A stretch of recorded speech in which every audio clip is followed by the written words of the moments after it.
বিকেল, যেখানে জওয়ানদের পায়ে পড়ল ভোটের দায়িত্ব। বিধানসভা নির্ঘণ্ট বাজতে শুরু করেছে।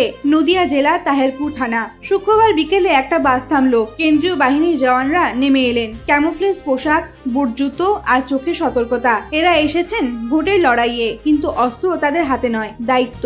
থানার ভারপ্রাপ্ত আধিকারিক জয় দাস দাঁড়িয়ে আছেন, হাতে পুষ্পস্তবক। কেন্দ্রীয় বাহিনীর উচ্চপদস্থ আধিকারিকদের সংবর্ধনা। একজন পুলিশ অফিসার, একজন সেনা অফিসার, দুজনের চোখেই একই চিন্তা, এবার নির্বাচনটা সুষ্ঠু হবে তো।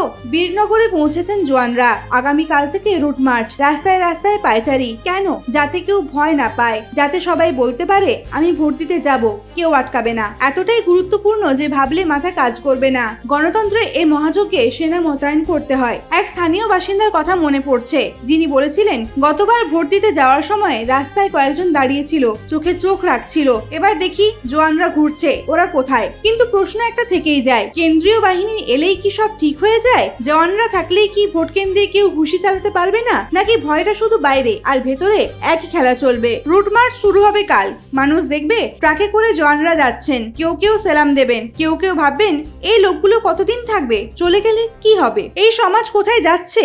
নাকি ভোটের সময় সেনা মোতায়েনই এখন গণতন্ত্রের নতুন সংজ্ঞা? আচ্ছা।